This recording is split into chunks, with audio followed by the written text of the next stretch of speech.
Hey guys, in my last video we took a look at how to install Plex on a jail in TrueNAS.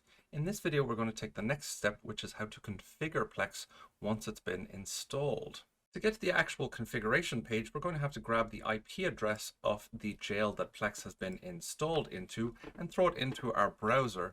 Then we're going to have to type in a colon and then 32400 to specify port 32400 and then /web, which will then bring us to the Plex login page. You can see that Plex recognizes my login here, so all I'm prompted to do is sign in. But if it's been a while since you've logged into Plex or you've never logged in before, you'll be prompted to either log in with an existing account or maybe create a new one. You will need to create an account in order to use Plex, even if you only use it on your local machine. There are ways around that, but it's honestly much more frustrating and much easier to just create an account. Once you've logged in, you'll be prompted with the Plex wizard, which will give you a little bit of information about Plex itself, and then it'll go ahead and start prompting you to add some media. This is really useful if you have never set up Plex before, but we're actually going to skip the wizard and add the media the way that we'll do in the future without the wizard itself. There's no actual way to X out of the wizard, so we can either click the next button until it completes without making any changes,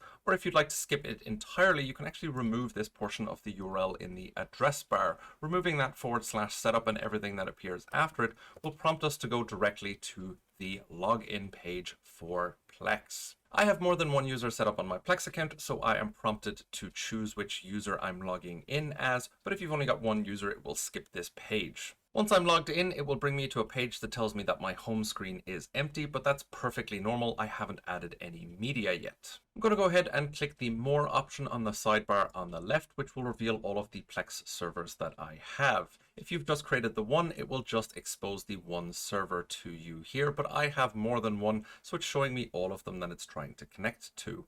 Hovering over the Plex-test option, I can see the plus option appear, which allows me to add a library. If I click the X button here, it'll bring up a new pop-up window. The pop-up box that appears is a bit of a wizard in and of itself. It's going to prompt you for a number of options in order to add the right type of library. For example, it's going to ask you whether or not it's a movie library or a TV show library.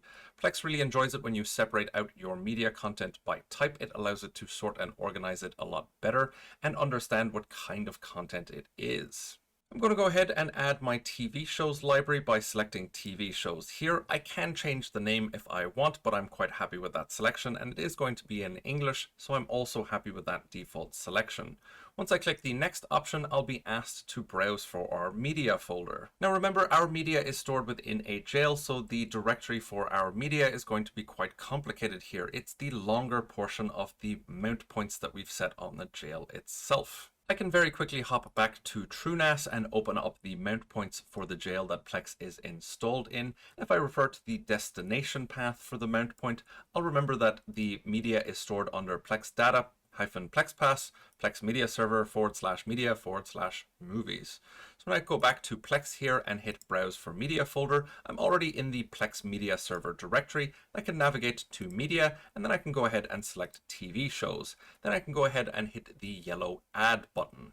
Once again, the directory may differ on your machine and setup, so you need to select the directory that your media is in. Once I'm confident I've selected the correct directory, I can go ahead and hit the yellow Add Library button here, and then Plex is going to go ahead and start scanning that directory for media. There's nothing in it quite yet, but in a few minutes after it's completed its scan, we'll start seeing some of my content. Whilst it does that, you might get prompted that the Plex server has not been claimed, and Plex is going to ask you to claim it now. So what does that mean? Well, it means that there is a Plex server on the network that doesn't have an administrator yet. Claiming the server just associates it with your account and allows you to administer that server.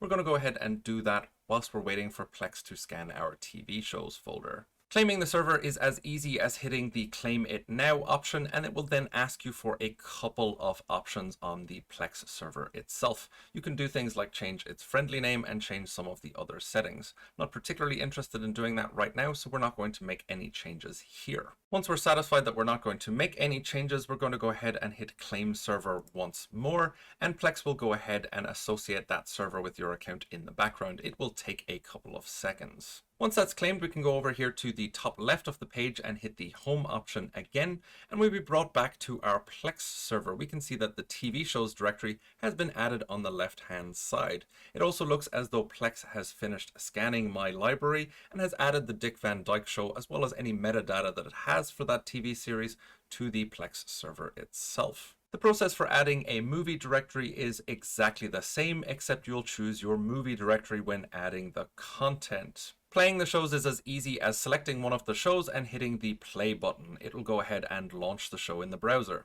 That's how you can add directories to your Plex server and allow Plex access to your media. This stage, guys, I'd recommend you do the YouTube dance, which is to like, possibly leave a comment, and definitely subscribe so that you catch all of this content in the future.